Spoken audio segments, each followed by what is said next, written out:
In one of the most explosive moments in American television history, smug and combative Donald Trump stormed into the debate ready to bully and dominate, only for Barack Obama to wipe the floor with him in cold, surgical fashion, calmly ripping off the mask and dropping the ultimate bombshell that exposed Trump's twisted, long-rumored relationship with his own daughter Ivanka as the sickening truth behind the carefully staged family image. The tension across America was already thick enough to choke on.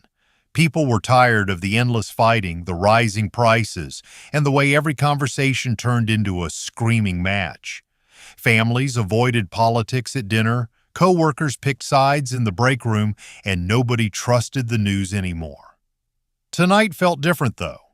This wasn't just another debate. It was a sitting president facing off against the man he replaced years ago, live on national television. Donald Trump walked onto the stage first, jaw clenched, shoulders squared like he was stepping into a boxing ring. He didn't smile or offer a handshake. He dropped into his chair and leaned forward aggressively, eyes locked on the empty seat across from him.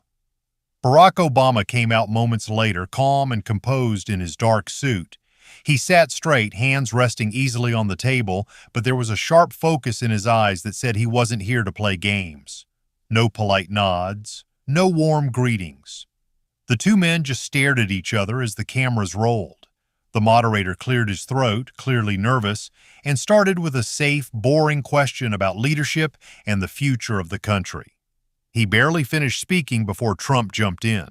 He didn't want to talk policy. He didn't want to talk borders or the economy.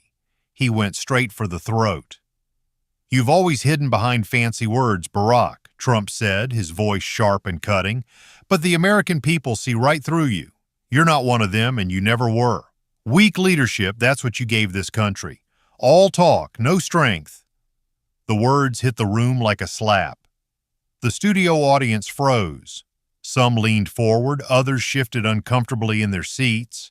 Backstage, producers exchanged quick glances.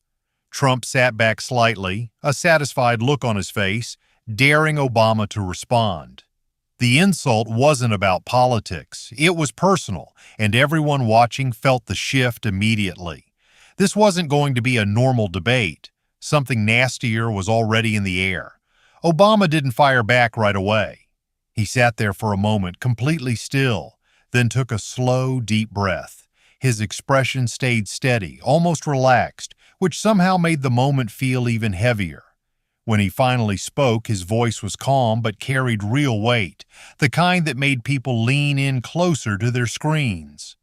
"Anger is easy, Donald," Obama said evenly. "Truth is harder, and tonight I think the country is ready for some truth. We can keep throwing cheap shots at each other, or we can talk about what actually matters to the people watching at home. The choice is yours." Trump's eyes narrowed. He hadn't expected the calm reply. Trump shifted in his chair again, fingers tapping the table. Obama remained perfectly still, his gaze never wavering. The moderator tried to steer things back to safer ground, shifting in his seat and forcing a tight smile. "Let's talk about public trust and leadership ethics," he said quickly, clearly hoping to cool things down. But Obama wasn't interested in playing along. He leaned forward slowly, his eyes sharpening as he looked straight at Trump. His voice dropped a notch, colder now, more direct, like he was done with the warm-up. "Trust in leadership isn't just about what we say on camera," Obama started. "It's about the private truths that leaders try to bury. The American people deserve to know when public images are being used to hide ugly secrets. Family arrangements dressed up as perfect marriages, all to cover up things that should never happen in the first place." The room went dead quiet. Trump stared at him, his face starting to tighten. Obama didn't pause. He kept going, his tone steady but cutting deeper with every sentence. "That marriage wasn't built on love," Obama said, his gaze locked on Trump. "It was a shield. A carefully constructed shield to hide rumors that no father should ever have to answer for." The words dropped like a grenade. For a split second, nobody moved. Then the studio erupted into gasps and shocked whispers. People in the audience sat straight up, eyes wide. Backstage, producers froze with their headsets on. The accusation hung in the air, heavy and impossible to ignore. Trump's face turned bright red almost instantly. He slammed his hand on the table and exploded forward in his chair, veins bulging in his neck. His voice came out loud, messy, and full of rage. "That's a disgusting lie," Trump shouted, pointing aggressively across the stage. "You're a sick man, Obama. How dare you drag my daughter into your filthy fantasies? This is totally made up, fake news at its worst." His words tumbled out fast and sloppy, more panic than power. He kept shaking his head, breathing hard like he couldn't believe what he'd just heard. The moderator tried to jump in and regain control, but Trump talked right over him, his voice cracking with fury. Obama stayed calm, leaning back slightly. He didn't raise his voice or match the shouting. Instead, he delivered another blow, calm and precise. "I'm not speaking from thin air here, Donald. There are people who worked close to your family for years, former assistants who saw things up close. They've prepared documents and statements. They're ready to come forward because they can't carry these secrets anymore." That line hit even harder. Trump's eyes widened for a moment, a flash of real shock breaking through the anger. The studio audience was completely still now, phones forgotten in their hands. Millions watching at home leaned closer to their screens, the tension thick enough to feel through the television. Trump kept yelling, his face getting redder. "You're lying through your teeth. This is defamation, pure and simple. You'll pay for this." But his voice was losing control, the words coming out jagged and desperate. He jabbed his finger toward Obama again, sweat starting to show under the bright lights. Trump shot up halfway out of his chair, his face twisted with rage. He pointed a shaking finger straight at Obama, his whole body trembling with fury. The calm mask from earlier was completely gone now. He looked like a man pushed to the edge and ready to snap. "You're going to regret this for the rest of your life," Trump snarled, his voice loud and raw. "You have no idea what you've just started. Keep my family's name out of your mouth. This is crossing every line and you'll pay for it. Mark my words." The studio audience sat frozen. No one dared make a sound. Trump's breathing was heavy, his tie slightly crooked now from how aggressively he was leaning forward. He kept jabbing that finger across the stage, eyes wild, like he wanted to reach over and end the conversation himself. Obama didn't flinch. He stayed seated, his posture straight and controlled. After a long second, he spoke again, his voice low but clear, cutting through the chaos like a knife. "I didn't come here with rumors," Obama said firmly. "I came with what people close to you have confirmed for years. There's an old recording, one that a longtime family aide has already verified. The way you spoke to her in private, the way you looked at her, it crossed every line a father should never cross." That revelation landed even harder than the first one. Gasps rippled through the crowd. A few people in the audience covered their mouths. The moderator's face went pale as he shuffled his notes nervously, clearly losing control of the room. Trump exploded again. "That's total bullshit," he screamed, cutting Obama off mid-breath. "You're making this up as you go. Fake recordings, fake witnesses, this is all lies." The moderator leaned in quickly, raising his hand. "Mr. Trump, please, we need to maintain order." "Shut up," Trump roared, turning on the moderator with full force. "Don't you dare interrupt me right now. This man is slandering my family on live television and you're sitting there like it's nothing." Then came the breaking point. Trump slammed his fist down on the table with shocking force. The microphone shook violently, sending a loud thud through the speakers. The entire studio went dead silent. Even the producers backstage stopped moving. The heavy impact echoed for a second and nobody dared speak. Obama remained composed, watching Trump carefully. He didn't raise his voice or match the anger. That quiet strength only seemed to make Trump angrier. Sweat was now visible on Trump's forehead under the hot stage lights. His chest heaved as he struggled to find his next words, the rage making his voice crack. "You think you can destroy me with this garbage?" Trump spat, still half standing, knuckles white on the table. "You're jealous, Obama. Always have been. But dragging my daughter into your twisted stories, that's low, even for you." The tension in the room was unbearable. Trump's eyes were blazing with a mix of fury and something else. Fear. Obama leaned forward one last time, his eyes steady and unflinching. The room was already on edge from Trump's outburst, but he delivered the final blow with a calm that made it hit even harder. "There are people who worked in your administration who can no longer stay silent," he said clearly. "They saw things no one should ever see between a father and daughter. These aren't rumors. They're former White House staff ready to testify under oath about what they witnessed." The accusation landed like a hammer. Gasps spread through the studio audience. A few people whispered in disbelief while others sat completely still, stunned. The moderator's mouth hung open slightly, his notes forgotten in his lap.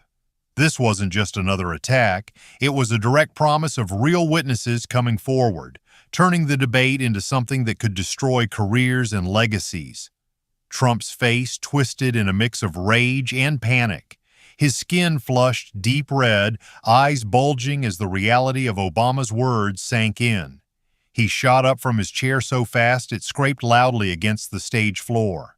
In one violent motion, he ripped the microphone pack off his suit and slammed it down on the table. "I'm not sitting here listening to this garbage anymore," Trump bellowed, his voice cracking with fury. "You're done, Obama. This is the end of you. You've gone too far this time." He stood there for a second, breathing hard, his face contorted with pure anger and visible panic. Then he turned sharply and stormed off the stage, his footsteps heavy and fast. The cameras followed him as he disappeared behind the curtains, leaving nothing but shocked silence in his wake. No one tried to stop him. The security guards near the stage just watched, unsure what to do. The studio fell into a deathly quiet. The only sound was the faint hum of the stage lights. Millions of Americans watching at home stared at their screens in disbelief. What had started as a tense debate had now exploded into total chaos on live television. The camera slowly panned back to the stage.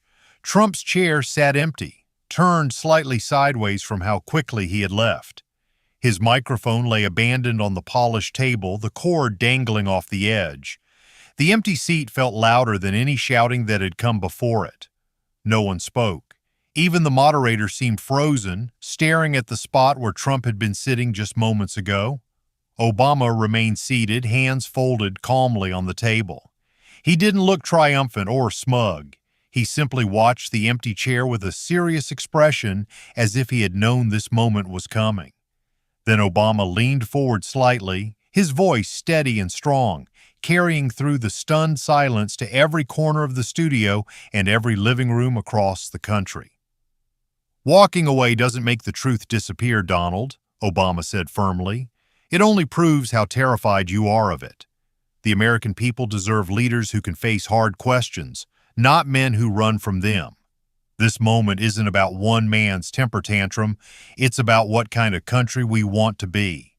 He paused for a moment, letting his words sink in. The audience remained completely still, hanging on every sentence.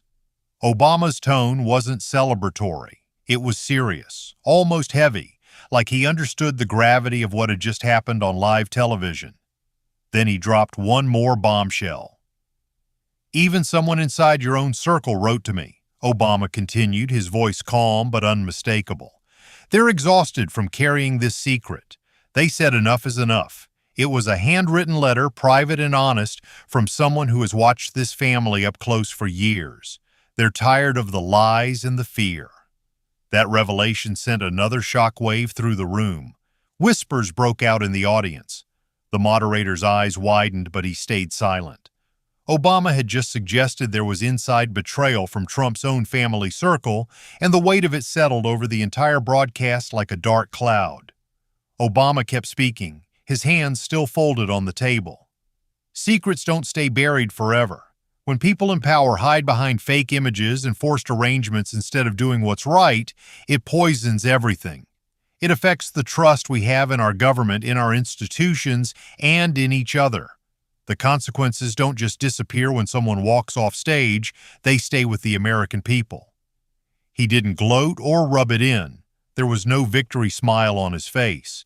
Instead, his expression stayed measured, focused on the bigger picture. "I'm not here to tear anyone down for sport. I'm here because we deserve better.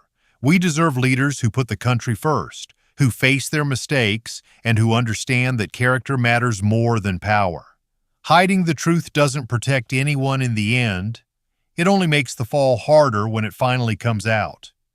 The studio lights seemed brighter on Obama now, with the other chair empty beside him. He looked directly into the camera, speaking to the millions watching. "Ask yourselves tonight, do you want leaders who run when things get tough, or leaders who stay and fight for what's right?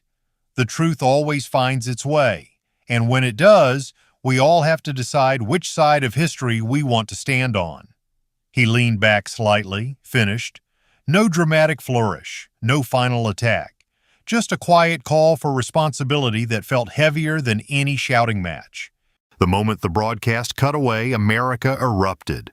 Phones started ringing nonstop across the country. Families who had been watching in silence suddenly exploded into loud arguments and shocked conversations. Social media went completely crazy. Twitter, Facebook, and Instagram lit up with millions of posts in just minutes. Clips of Trump storming off and Obama's calm accusations spread like wildfire. People were posting reaction videos, stunned emojis, and broken, "I can't believe what I just saw" comments everywhere. News channels switched to emergency panels, with hosts looking as surprised as everyone else. In living rooms from California to New York, people sat glued to their screens, replaying the meltdown. Bars that had been packed fell quiet for a second before bursting into loud debates. Text messages flooded phones. "Did that really just happen?" was the most common reply. The country was in total shock. What started as a debate had turned into one of the wildest nights in modern American television history. Nobody could look away. The next morning brought the real fallout.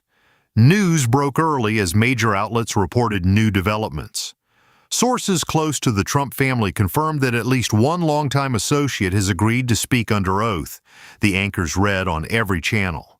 The witness, a former White House staffer, had stepped forward with documents and statements. Legal experts were already talking about possible investigations. Political allies of Trump scrambled to respond while opponents called for immediate action. The story dominated every headline, pushing the country into a fresh wave of chaos and division. Back in the now empty studio, the cameras caught one final moment. Obama stood up slowly from his seat. He looked over at the empty chair where Trump had been sitting, his expression serious and steady. He spoke directly toward the camera, his voice calm but powerful, carrying the weight of everything that had happened that night. "The truth always wins in the end," Obama said, "even if it has to drag someone kicking and screaming into the light." With that, he gave a small nod and walked off the stage. The empty chair remained under the bright lights, a silent symbol of the night everything changed. America would never forget what it had witnessed.